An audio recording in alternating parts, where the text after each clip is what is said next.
바이엘은 평야의 잔설 사이 외딴 농가 하나가 어둠에 잠깁니다.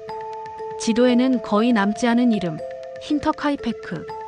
카이페크 마을의 뒤쪽이라는 뜻처럼 이 집의 진실도 언제나 우리 시선 뒤편을 걸었습니다. 1922년 3월 31일 밤 그 집에서 6명의 숨이 끊겼습니다.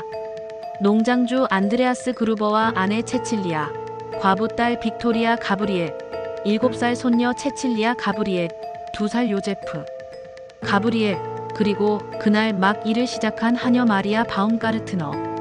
이 6명의 가족 구성원 모두는 잔혹하게 살해당했으며 이 사건은 독일 역사상 가장 미스터리하고 해결되지 않은 범죄 중 하나로 기록되었습니다.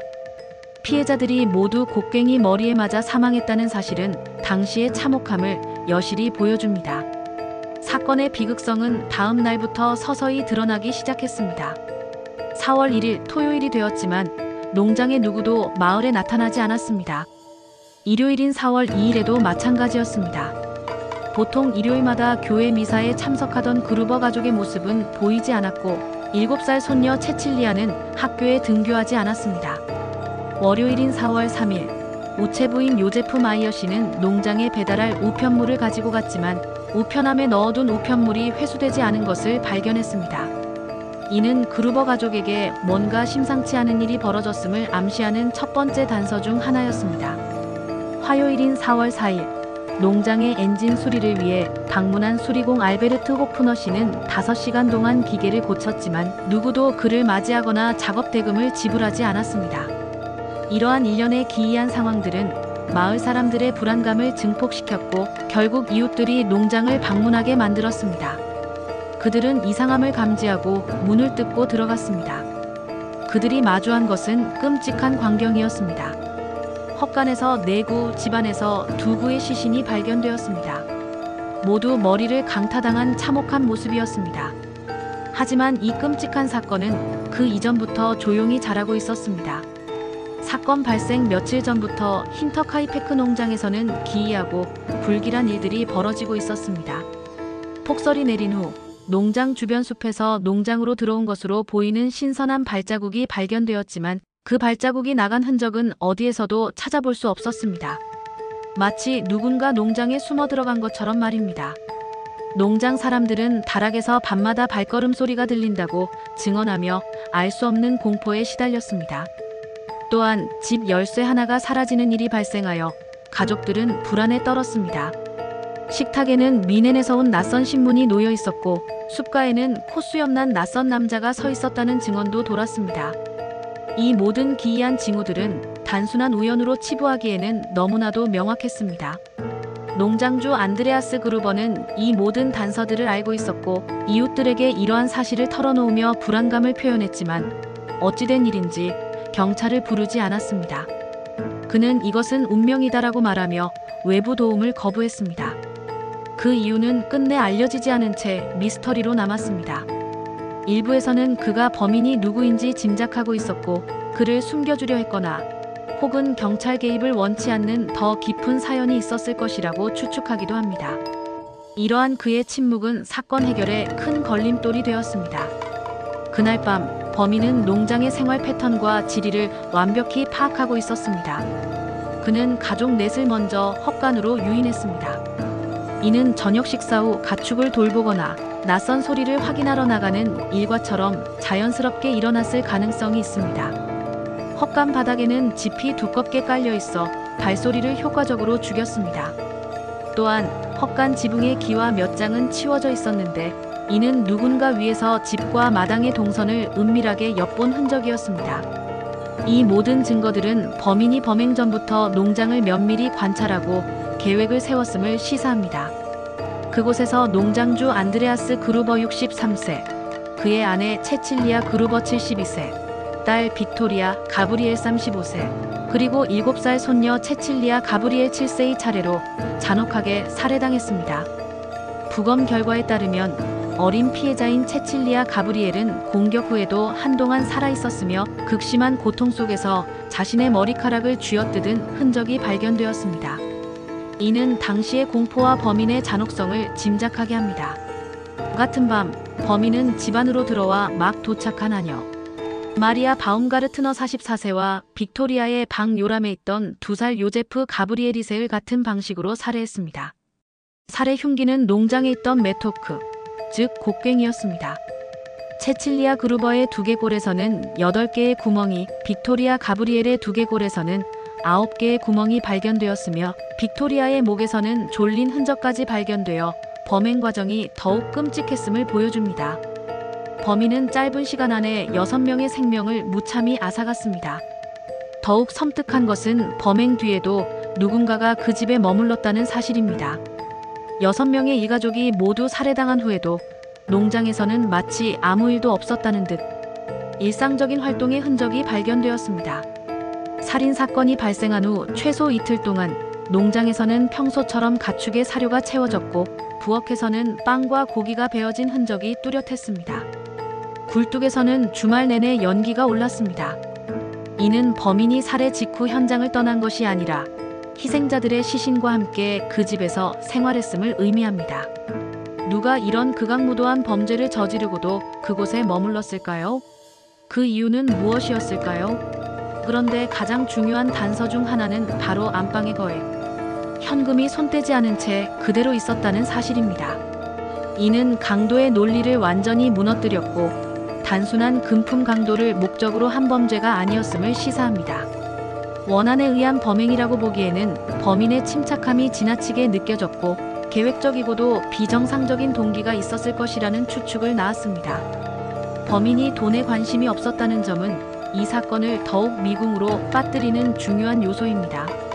수사는 시작부터 뒤엉켰습니다. 사건 현장은 마을 주민들과 구경꾼들이 뒤섞여 심하게 훼손되었습니다. 당시 독일 경찰의 초동 수사는 현대적인 기준으로는 매우 미흡했습니다.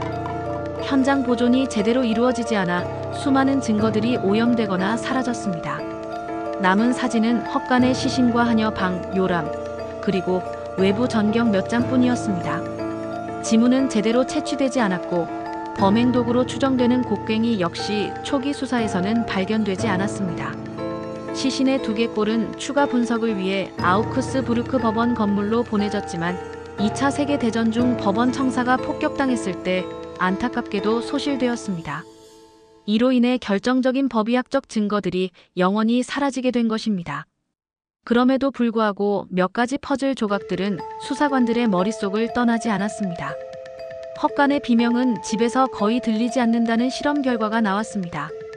이는 범인이 먼저 4명을 분리하여 헛간에서 처리하고 이후 집안의 2사람을 처리한 순서에 대한 의문을 증폭시켰습니다. 바닥의 집과 사라진 열쇠, 그리고 들어온 발자국만 남기고 나간 발자국은 없다는 사실은 범인이 이 집의 동선과 습관을 너무나도 잘 알고 있었다는 것을 강력하게 암시했습니다.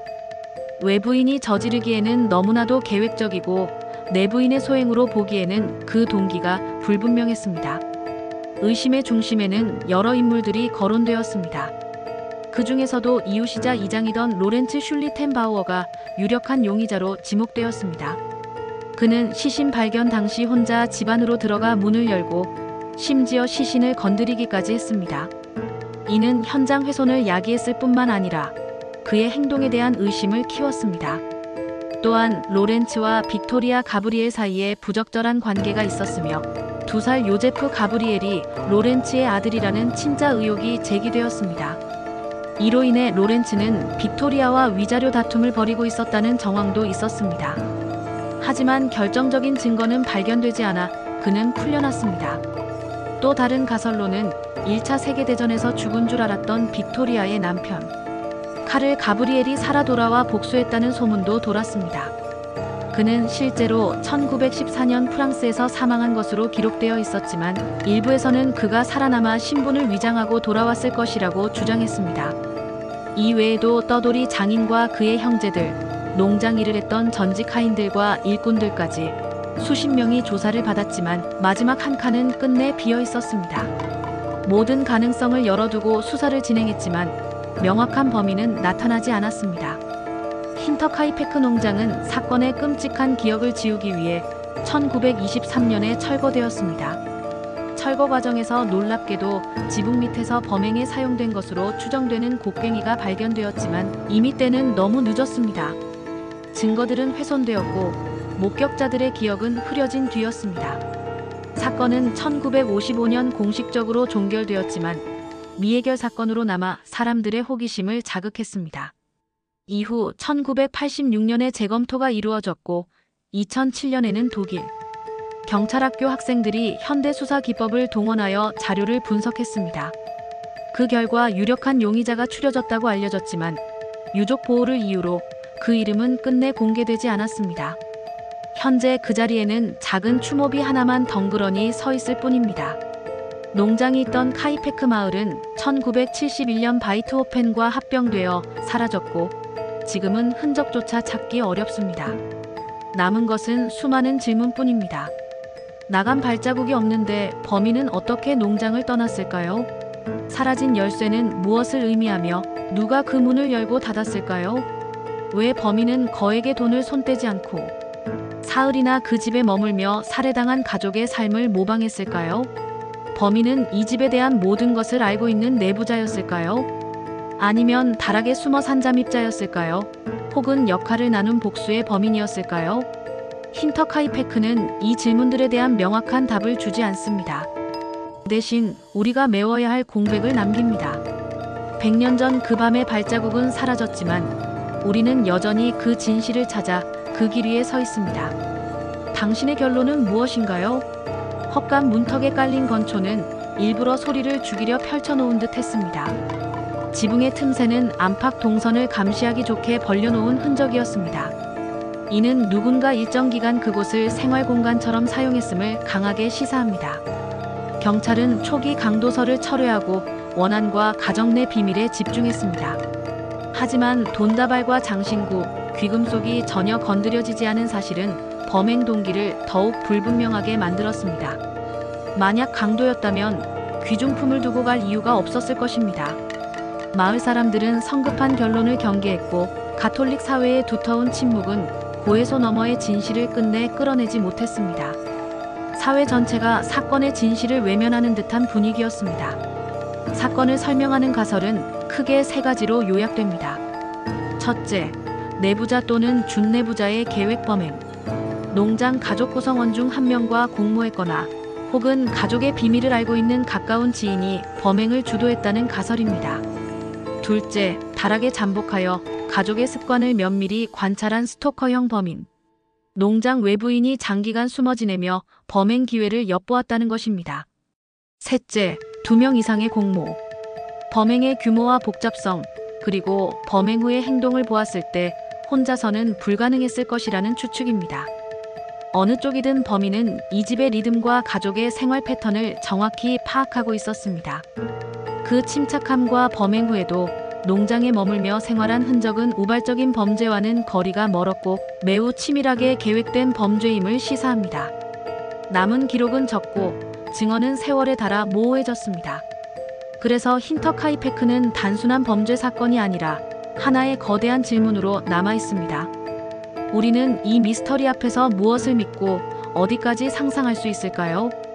밤이 내리면 바람이 헛간 문사를 흔들며 그날의 비밀을 속삭이는 듯합니다. 이 미해결 사건은 오늘날에도 수많은 사람들의 상상력을 자극하며 완벽한 범죄가 과연 존재하는가에 대한 근원적인 질문을 던집니다.